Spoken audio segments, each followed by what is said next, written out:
Baik, terima kasih. Saya akan mulai dari ini. Jadi nanti yang dapat sejarah peradaban Islam pada masa Nabi boleh diulang juga gitu ya. Nanti akan saya mungkin tidak lebih dari 20 sampai 25 menit gitu ya. Nanti saya akan banyak bertanya dan saya akan banyak diskusi ya. Akan diskusi terkait dengan banyak hal khususnya terkait dengan Islamic civilization ya pada masa Nabi Muhammad Shallallahu alaihi wasallam. Baik, terima kasih. Bismillahirrahmanirrahim. Assalamualaikum warahmatullahi wabarakatuh. Waalaikumsalam Waalaikumsalam warahmatullahi wabarakatuh. warahmatullahi wabarakatuh. Alhamdulillahirrabbilalamin. Wassalatu wassalamu ala asrafil anbiya wal mursalin. Habibana wa nabiyana Waalaikumsalam. Muhammadin sallallahu alaihi wasallam. Wa ala alihi wa ashabihi wa man tabi'ahum bi ihsanin ila yaumiddin. Wa ba'd. Qala Allah Ta'ala fi kitabihil karim. A'udzu billahi minasyaitonir rajim. Bismillahirrahmanirrahim. Ya ayyuhalladzina amanu taqullaha haqqa tuqatih wa la tamutunna illa wa antum muslimun. Amma ba'd fa in asdaqal hadits kitabullah wa khairal huda huda Nabi sallallahu alaihi wasallam. Alhamdulillah, syukur Allah Subhanahu wa taala yang telah memberikan kepada kita kenikmatan iman, Islam dan juga ihsan. Kemudian selawat dan salam sama-sama kita panjatkan kepada junjungan alam Habibana wa Nabiyana Muhammadin sallallahu alaihi wasallam wa ala alihi, kepada seluruh ahlul baitnya, para sahabatnya serta orang-orang yang senantiasa mengikuti jejak sunnahnya hingga akhir zaman.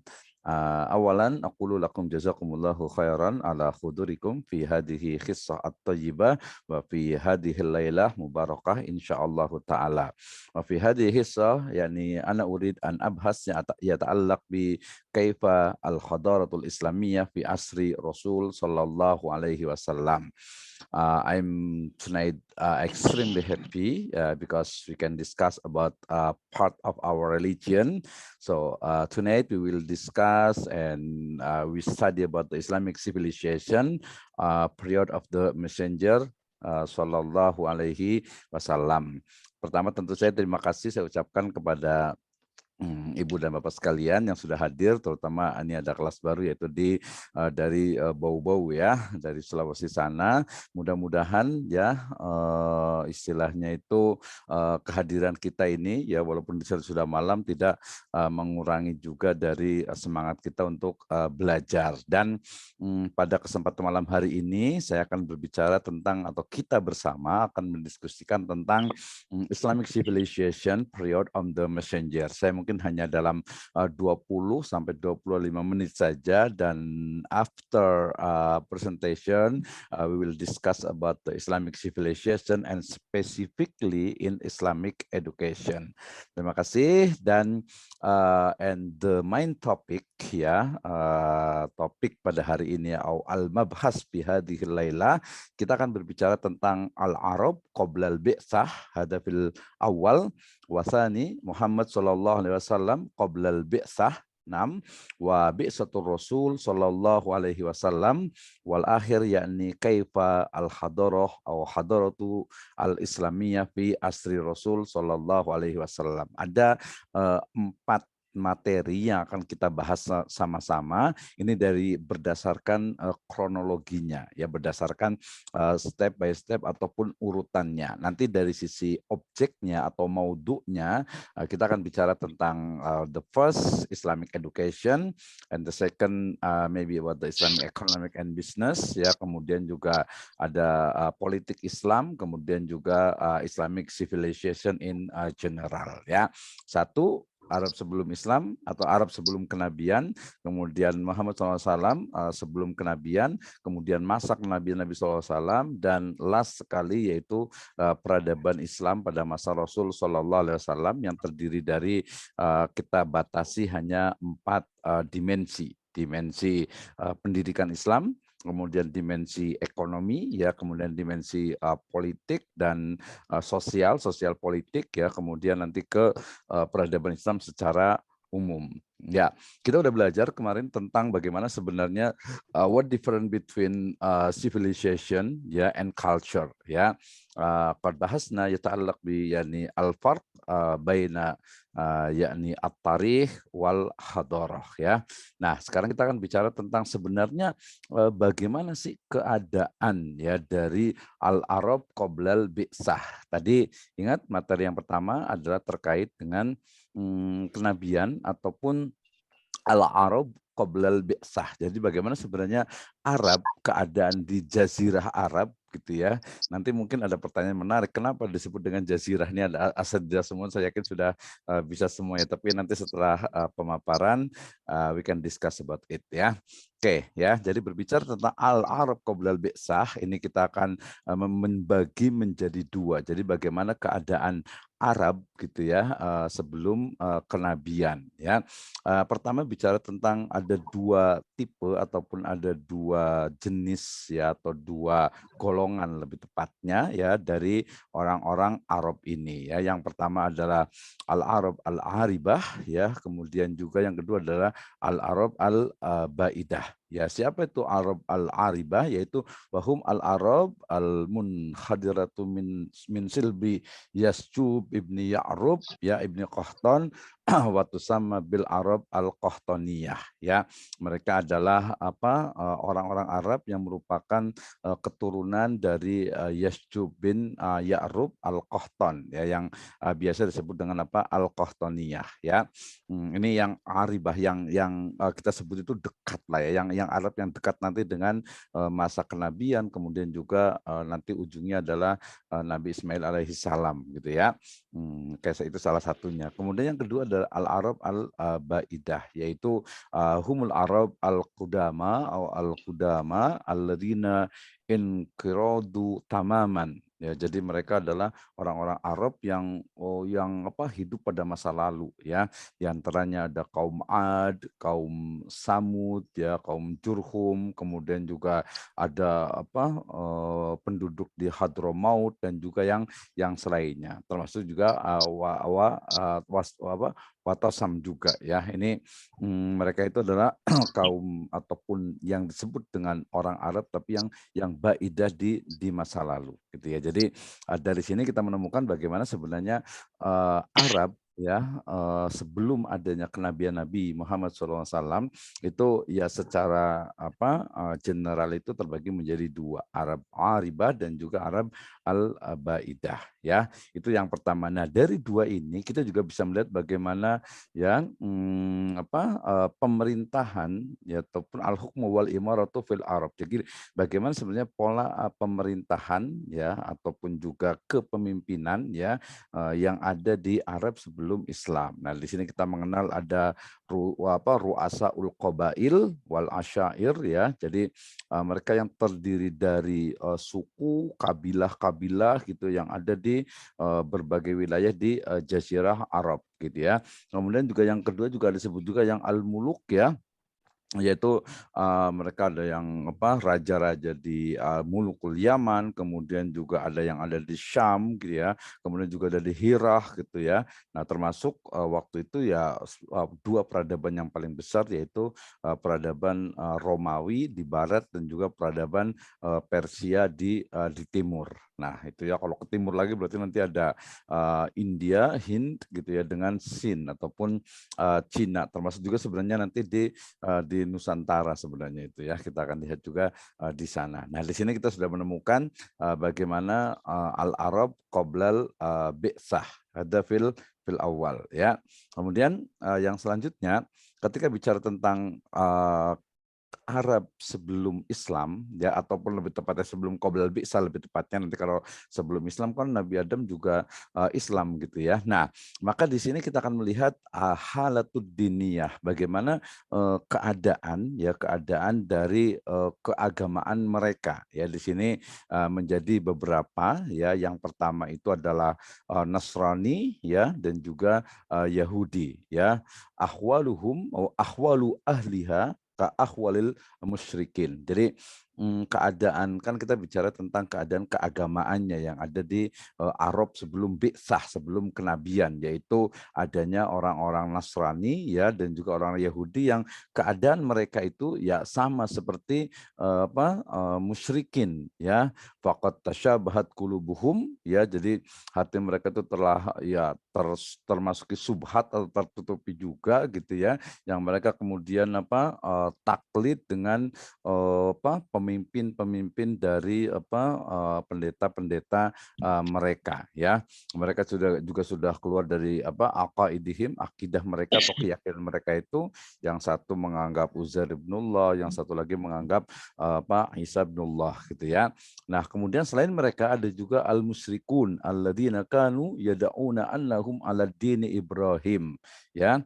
Kanu bi'idain au bi'idain au aidain ya an awamiri wan nawahi syariatu Ibrahim. Jadi pertama ada ahlul kitab, yang kedua adalah musyrikin gitu ya, yang mereka itu ya mengaku ya mendakwakan dirinya sebagai di atas din Ibrahim, agama Ibrahim, tapi faktanya mereka justru malah jauh dari agamanya Nabi Ibrahim. Nah, di sini juga yang menarik di sana itu adalah ada juga golongan di antara mereka yang termasuk ke dalam al-hunafa gitu ya, yaitu mereka yang tidak pernah beribadah kepada siapa, kepada berhala-berhala asnam gitu ya, tetapi mereka tidak tahu bagaimana cara menyembah kepada Allah Subhanahu wa taala. Ya, ini dari sini sebenarnya keadaan dari kaum musyrikin, dan juga ada beberapa orang yang disebut dengan istilahnya itu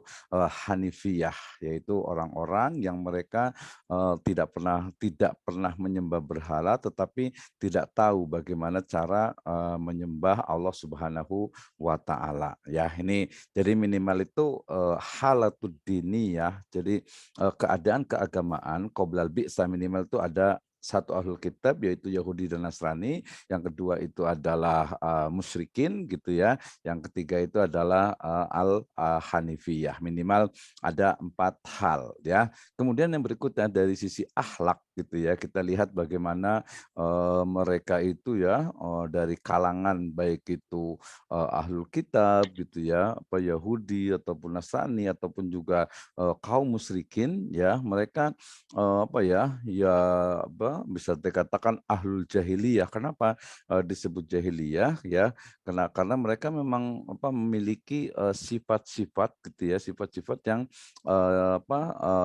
implementasi ataupun praktek dari sebuah kebodohan gitu ya, kebodohan ya. Walaupun di sana sebenarnya ada juga walakin kanat fihim min akhlaqil fadilah al-mahmudah. Ada juga beberapa di kaum Arab itu yang mereka itu masuk ke dalam atau yang masih ada akhlak yang baik ya, misalnya kemuliaan mereka, al-wafa'u bil ahdi gitu ya, memenuhi janji, kemudian juga memiliki kemauan yang kokoh, kemudian al-khilm juga, kemudian juga mereka memiliki semacam rasa kepercayaan dirinya, kemudian juga asidq ya, kemudian juga amanah gitu, dan akhlak-akhlak yang lainnya. Jadi di satu sisi ya kita memang melihat bahwa jahiliyah itu ya tidak memiliki akhlak, sehingga kita diingatkan dengan sabda dari Nabi SAW, innama bu'istu liutamima makarimal akhlak. Sebenarnya dari sini juga li utamima gitu ya. Li utamima menunjukkan bahwa ya untuk melengkapi atau untuk ya memelihara, menjaga, melestarikan dan mengembangkan dari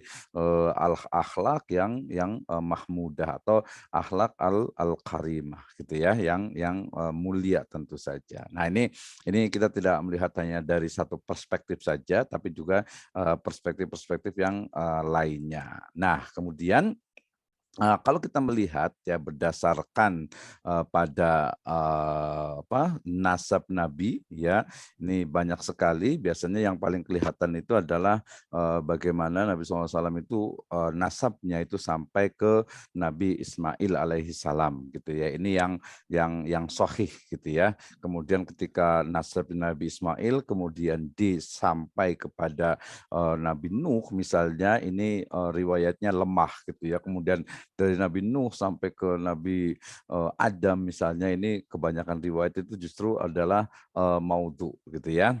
Nah, maka di sini kita lihat bagaimana sebenarnya Nabi SAW itu ya adalah ataupun lahir dari kabilahnya Bani Hashim di Mekah gitu ya. Ini banyak pendapat nih tentang hari Senin, kemudian juga ada yang menyebutnya dengan menyebutnya dengan apa, ada yang mengatakan 12, ada yang menyebutnya dengan 19, Rabiul Awal gitu. Ini banyak sekali perdebatan gitu ya. Tetapi intinya adalah bahwa riwayat yang sahih terkait dengan kelahiran beliau itu hari Senin gitu ya. Kemudian juga di bulan Rabiul Awal ya, kemudian di Hadisatul fi am ya, di tahun di mana terjadi peristiwa ini ya, penyerangan Ka'bah ya, di surat alam taro kaifa fa'ala rabbuka bi ashabil fil ya. Jadi di tahun Ashabul Fil, di situ kejadian ketika Ka'bah itu diserang oleh pasukan dari Yaman. Nah, dari sisi keturunan tentu saja ini kita ambil dari riwayatnya Tirmidzi yang menunjukkan tentang bagaimana Allah Subhanahu wa taala, innallaha khalaqa al-khalqa faja'alani min khairi ya firaqihim wa khairi fariqaini summa takhayyara al-qabaila faja'alani min khairi qabilah summa ya takhayyaral buyuta faja'alani min khairi buyutihim ya. Kemudian dikatakan fa inna khairuhum nafsan wa khairuhum baitan. Ini riwayat tentang bagaimana sebenarnya Nabi SAW itu ya dijadikan oleh Allah Subhanahu wa taala dari kabilah terbaik, kemudian juga dari keturunan terbaik ya, kemudian juga dari rumah terbaik gitu ya, dan seterusnya. Ini menunjukkan jalur dari keturunannya. Nah, kemudian kita lihat juga ya di surat ini yang sering kita sudah dengar ya, a'udzubillahi minasyaitonirrajim, di surat Ad-Duha, alam yajidka yatimam fa'awa ya. Sungguh kami mendapat engkau dalam keadaan yatim gitu ya, dalam keadaan yatim. Kemudian juga jadi ketika Nabi SAW itu sebelum menjadi nabi itu kan dalam keadaan lahir sudah yatim, kemudian tidak lama kemudian ibunya meninggal dunia gitu, kemudian diasuh oleh kakeknya, kemudian dipindahkan lagi diasuh juga oleh pamannya. Nah, di sini juga disebutkan juga bagaimana beliau itu adalah ma ba'asallahu nabiyyan illa ra'a al-ghanam. Ini nanti kalau kita kita detailkan lebih mendalam, kita akan menemukan bagaimana sebenarnya hikmah daripada Nabi SAW itu sebagai pengembala ya. Jika anna a'rabukum anna Quraisy wasturdiat fi bani Sa'ad bin Bakar gitu ya. Ini juga menunjukkan bagaimana ya keturunan dari Nabi SAW gitu ya, yang merupakan ya dikatakan Sayyidul Bashar gitu ya. Nah, ini yang pertama gitu ya. Kemudian yang berikutnya ketika bicara tentang khurujuhu ila Syam wa zawajuhu Khadijah. Ya, ini kisah yang sangat panjang sebenarnya, mulai dari bagaimana Nabi SAW nanti bisa dilihat bagaimana Nabi itu misalnya falamma balagha Rasulullah sallallahu alaihi wasallam khamsan wa isrina sana bahwa sholat busra gitu ya. Jadi ketika usia berapa? Ketika usia 25 tahun gitu ya, kemudian beliau nanti melakukan perdagangan dan akhirnya nanti watazawwada wa aqaba ruju'ahu Khadijah binti Khuwailid. Ini menjadi kisah yang menarik nanti dari perspektif ekonomi, biasanya kita akan bisa detailkan di sana ya. Nah, nanti kita akan dua, jadi karena kita masih sifatnya general umum, jadi sangat mungkin untuk banyak sekali semua itu. Nah, kemudian setelah itu ini sempat dibahas ya di kelas sebelumnya tentang bagaimana tahannusuhu fi ghari Hira ya, bagaimana Nabi sallallahu alaihi wasallam melakukan tahannus karena melihat bagaimana keadaan dari masyarakat ya Quraisy pada waktu itu yang yang menyembah ausan gitu ya, berhala gitu ya, kemudian juga tetapi tidak tahu bagaimana gitu ya, tidak tahu bagaimana cara mengatasinya gitu gitu ya. Maka di sini kemudian Nabi melakukan tahanus ya di gua Hira. Ini sudah sampai kemarin sudah kesimpulan bahwa ya tahanus itu Nabi lakukan hanya sekali ketika akan mendapatkan wahyu gitu. Tapi kemudian setelah itu beliau tidak melakukan lagi karena sudah digantikan dengan syariat yang lebih mulia, yaitu mulai dari qiyamul lail, kemudian juga nanti ada iktikaf di akhir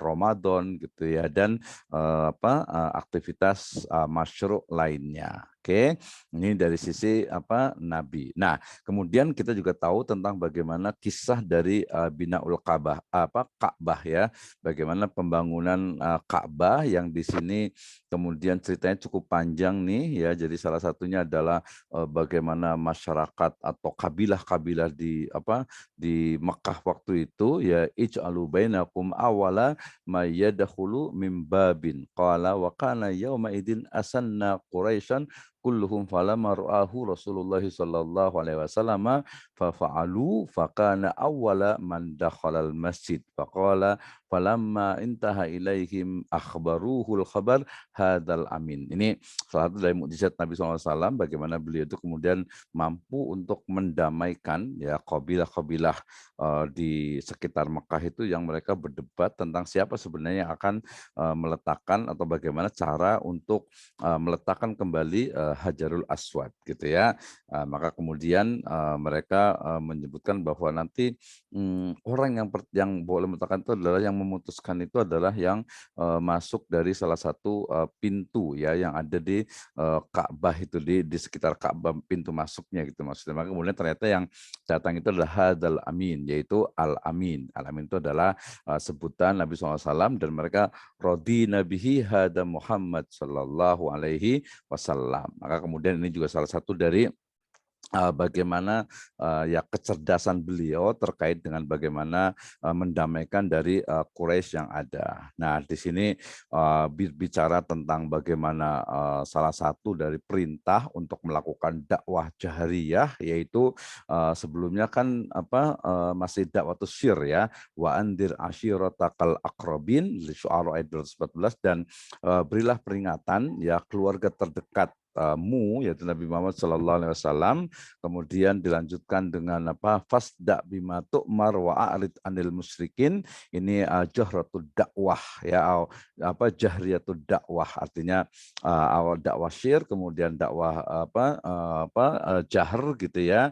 Nah, kemudian muncul awal wahyu. Ini maksudnya itu dari mulai Al-Ahdul Makki ataupun fase di Mekah, mulai adanya wahyu ya, kemudian juga nanti bagaimana bentuk wahyunya disebut dengan ru'ya shadiqah ya, mimpi yang benar. Kemudian yang pertama awalu man amana ya, orang-orang yang pertama beriman, diantaranya yang pertama Siddiqatun Nisa ya, yang pertama adalah Khadijah radhiyallahu anha, kemudian dari anak kecil itu adalah Ali bin Abi Thalib radhiyallahu anhu, kemudian juga siapa lagi yang dari kalangan tua itu adalah Abu Bakar radhiyallahu anhu ya. Kemudian mulai adanya ibtida'ud dakwah, kemudian juga bagaimana kaum musyrikin mulai melakukan istihza gitu ya, mulai melakukan berbagai penantangan ya, perintangan dan sebagainya sampai kepada istihza dan lain sebagainya. Nah, ini sebenarnya sangat ini sekali ya. Kemudian juga hijrah pertama ke Habasyah, kemudian hijrah yang kedua juga masih ke Habasyah, kemudian dilanjutkan dengan Islamnya Hamzah bin Abdul Muthalib, kemudian juga Islamnya Umar bin Khattab gitu ya. Ini salah satunya. Ini juga pernah kita sempat bahas ya, bagaimana keislaman dari Umar bin Khattab itu adalah doa dari Nabi Shallallahu Alaihi Wasallam ya, Allahumma izzal Islam bi ahabbar rajulaini ilaik ya.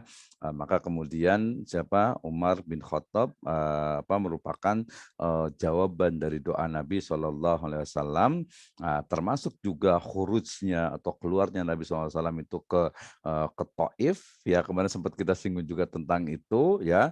Kemudian di fase berikutnya adalah masa di Madinah atau Al-Ahdul Madani, ya ini kurang lebih asyra sanawatu kamilah, ya kurang lebih ada 10 tahun. Ya, ini sangat panjang sekali dari mulai marhalatus as-sulh, ya, ma'al aduwil akbar, ya, kemudian juga al-farahu li da'watil mulukul ard ilal Islam, ya, kemudian juga al-qada ala atrafil muammarat, ya, kemudian juga ada istiqbalul wufud wa dukhulun nasu fi dinillahi afwaja, ya, di surat idza jaa nasrullahi wal fath wa ra'aitan nasa yadkhuluna fi dinillahi afwaja. Nah, ini ceritanya mulai dari hijrah ke Madinah, kemudian juga binaul Masjid Nabawi tentu saja.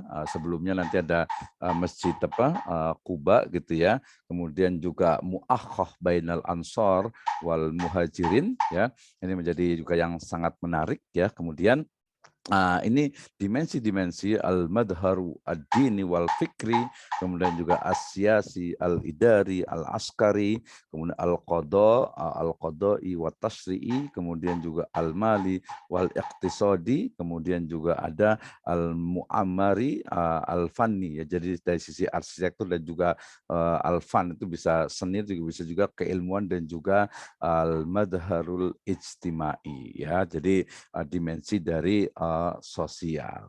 Nah, ini ketika bicara tentang bagaimana sebenarnya argumentasi ataupun petunjuk yang menunjukkan bahwasannya ini adalah salah satu dari konsep, ya, ataupun teori ataupun satu model lebih tepatnya gitu ya yang muncul dari peradaban Islam khususnya, ya, terkait yang pertama ini adalah di bidang dimensi diniyah, agama dan juga pemikiran. Ini menjadi hal yang menurut saya sangat menarik sekali dan bisa kita kembangkan gitu ya. Bagaimana ada peristiwa mulai dari kemarin itu salah satu dari khosois, ya, dari Hadorah al-Islamiyah itu adalah al-hassu alal ilm, ya, al-hassu alal ilm, dan ini sebenarnya bisa kita lihat dari bada'a kalimatu bi iqra gitu ya. Kemudian juga hadisnya ini nih jadi argumentasi untuk ilmu gitu ya, untuk ilmu, ya. Man salaka tariqan yaltamis bihi ilman sahalallahu lahu bihi tariqan ilal jannah, ya. Ini juga menjadi dalil yang terkait dengan bagaimana, ya, Islam itu sangat, ya, memberikan stimulus untuk untuk keilmuan, ya, baik sifatnya ilmu kemarin itu qauliyah ataupun ilmu diniyah. Nah, ini menjadi hal yang menurut saya menjadi sangat-sangat penting sekali gitu ya. Kemudian juga di sana ada pembangunan Masjid Quba gitu ya, sebelum sampai ke Madinah, di Yathrib waktu itu. Kemudian juga masjid yang kemudian didirikan yaitu Masjid Nabawi, ya. Kemudian juga muncul juga yang disebut ini tidak terlalu populer tetapi di riwayatnya itu tidak terlalu populer gitu ya, tapi kemudian di masyarakat, ya, terutama di kalangan politisi Islam ini sangat populer, yaitu yang disebut dengan Shahifah al-Madinah atau yang disebut dengan Piagam Madinah. Ya, ini menjadi hal yang juga cukup menarik sekali yang dianggap sebagai dustur ataupun undang-undang pertama terkait dengan bagaimana sebuah modern state, ya. Nah, ini juga menjadi hal yang bisa kita ini kan nanti saya akan tanya satu-satu nih gitu ya. Nah, kemudian juga memindahkan atau mengalihkan tahwilul kiblat minal Masjidil Aqsa ilal Masjidil Haram, ini juga satu hal yang menjadi hal yang menurut saya juga sangat unik gitu ya, dalam artian itu sebuah kebijakan, ya, tentu saja yang dibimbing oleh wahyu gitu ya, untuk memiliki satu karakter ataupun satu kiblat tersendiri, ya. Jadi ketika bicara tentang peradaban Nabi, di sana ada yang sifatnya itu memang sifatnya itu robbani ya, ataupun dia adalah wahyu gitu ya. Tapi di sisi lain ada juga unsur-unsur kemanusiaan Nabi yang kemudian kita bisa pelajari, kita bisa jadikan sebuah rumusan dalam berbagai hal ya, dalam kebijakan ya, pendidikan, ekonomi, bisnis dan lain sebagainya gitu ya.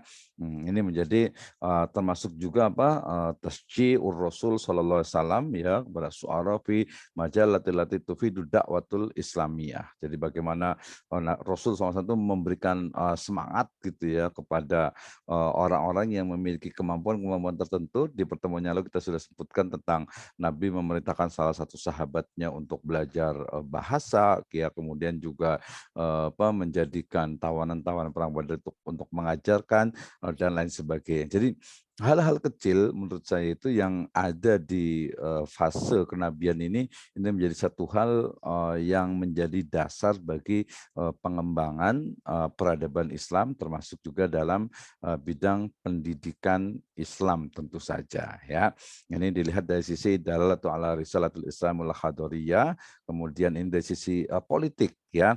Kita mengenal ada Sulh Hudaybiyah atau perjanjian Hudaybiyah gitu ya. Ini menurut saya juga kita bisa kembangkan. Kemudian ketika Rasul SAW itu juga mengutus utusannya itu ya kepada al-muluk dan juga umaro ya, yang mereka itu membawa misi untuk dakwah Islamiyah. Misalnya ada yang berangkat ke mana? Di sini ke Heraklius ya, Hercules, kemudian juga ada yang ke Kisra, kemudian juga Mukaukas ya, kemudian juga ke Najas dan wilayah-wilayah yang lainnya. Ini menjadi satu hal yang menurut saya juga bisa dilihat ya bagaimana Nabi sudah membuat stempel yang ada dari cincinnya itu untuk membuktikan ya hadza atau bismillahirrahmanirrahim hadza min Muhammad sallallahu alaihi wasallam itu Rasulullah ya.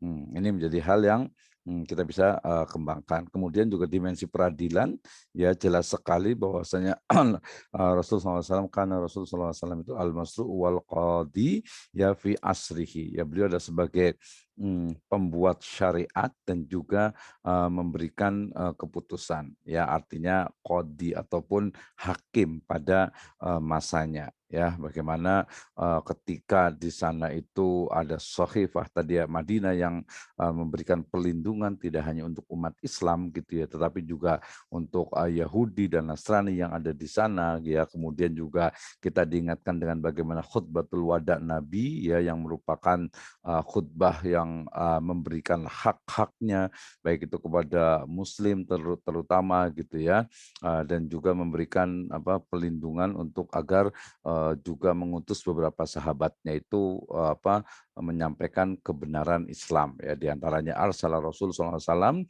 Mu'ad bin Jabal ilal Yaman, kemudian juga ada Abu Musa al-Asy'ari gitu ya, yang berangkat juga menggantikan juga ke Yaman, kemudian juga beberapa sahabat lain yang diutus ke berbagai wilayah untuk menyebarkan Islam ya. Nah, ini yang bidang saya ketika bicara tentang madharul mali wal iktisadi ya, di sana kita tahu bahwa az-zakatu atau tadhharun nafsu wa tamna'ul haqqdu bainal aghniyai wal fuqara'i minal muslimin wa hiya bin nasi qur'ani ya. Ada zakat yang kemudian itu tu'khadhu min aghniyaihim wa turadu ila fuqaraihim. Ini juga menjadi satu peradaban Islam yang luar biasa. Kemudian juga adanya pembagian ghanaim ya atau ghanimah ya, di surat terakhir itu lillahi wa rasulihi walidil qurba wal yatama wal masakin wabni sabil wal amilina 'alaiha wal mu'allafati qulubuhum. Ini terkait dengan dengan zakat, kemudian nanti juga kaila yakuna dulatan bainal aghniya'i minkum wa ma atakumur rasulu fakhuduhu wa ma nahakum anhu fantahu. Ini dimensi-dimensi yang dibangun oleh Rasul SAW itu terkait dengan dengan Islam ya, terkait dengan dengan ekonomi, kemudian juga keuangan negara, termasuk juga dari sisi ya arsitektur dalam konteks ya masjid ya, walaupun pada masa itu ya sangat sederhana sekali gitu ya, dengan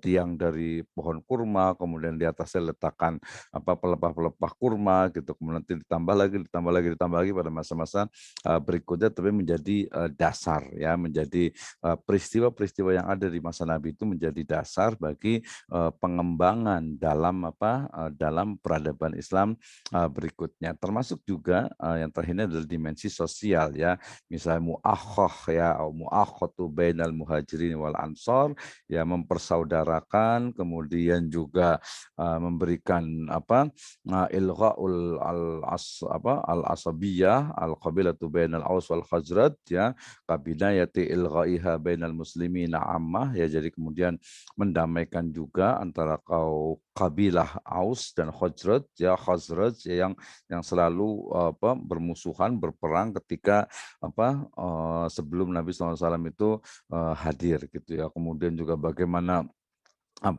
memberikan musawwah bainal arabul muslimin wa bainal muslimin min ghairil arab, ini menjadi hal yang menarik. Jadi ya kayak semacam human right gitu ya, hak yang sama antara orang Arab dengan kaum muslim, orang Arab yang muslim dan juga orang muslim yang ghairu Arab atau yang selain Arab ya. Kemudian juga ada taqidu ala ahamiyatud dawril mar'atu fi tarbiyatil ajyal wa husnul muamalatun nisa ya. Ini dari sisi orang sebut dengan gender gitu ya, bagaimana ya memberikan atau penguatan terhadap pentingnya ataupun urgensi dari peran wanita ya di dalam pendidikan generasi muda tentu saja gitu ya, dan juga bermuamalah atau berinteraksi dengan baik ya terhadap para wanita itu. Nah, ini nasabnya saya yakin sudah jelas sekali terkait dengan bagaimana silsilah dari Nabi Shallallahu Alaihi Wasallam. Nah, dari sini kita bisa belajar bersama terkait banyak hal terkait dengan bagaimana sebenarnya, ini saya tertutup dari tadi ya. Mohon maaf nih. Nah, ini jadi kita akan banyak belajar tentang bagaimana sejarah ataupun kisah-kisah dan juga kejadian-kejadian yang ada di masa Nabi SAW yang kemudian kita bisa implementasikan, kita bisa praktekkan di masa sekarang ini, bahkan di masa-masa yang akan datang. Nah, berarti sudah 30 menit nih ya. Nah, kemudian dari situ saya ingin lebih mendalam lagi terkait dengan ini yang sudah open kamera kan cukup banyak ya, padahal nggak open kamera juga boleh, nggak juga nggak apa-apa, yang penting kita bisa menjawab. Oke, saya pertama saya awali dengan yang paling penting karena nanti mungkin yang lainnya juga khawatir waktunya tidak keburu gitu ya. Saya akan bicara tentang pendidikan ya Islam gitu ya pada masa Nabi Shallallahu Alaihi Wasallam. Menurut saya ini menjadi hal yang sangat penting gitu ya. Saya awali dengan yang sudah ini di sini ada Pak Heri Wicaksono. Oke, saya mau tanya ke Pak Heri Wicaksono ya. Sebagaimana kita pahami bahwa ayat yang pertama turun itu adalah a'udzubillahi minasyaitonirrajim, bismillahirrahmanirrahim, Iqra bismi rabbikal ladzi khalaq. Jelaskan dalam 2 menit sebenarnya apa makna dari Iqra, kemudian implementasinya di masa sekarang ini. Silahkan dalam 2 menit saja. Baik, Jazakallahu khairan Pak Dokter. Terkait dengan ayat tersebut Iqra, sebenarnya pada dasarnya adalah bahwa manusia itu dituntut untuk bisa membaca gitu ya. Membaca dalam arti bisa saja mengamati, terus kemudian mempelajari tentang keadaan alam ini gitu ya, tentang penciptaan semua makhluk yang ada di bumi ini gitu ya. Terus kemudian dari situ mengambil sebuah pelajaran gitu ya. Nah, pada dasarnya itu adalah yang pertama gitu ya, atau yang utama gitu. Nah, implementasinya pada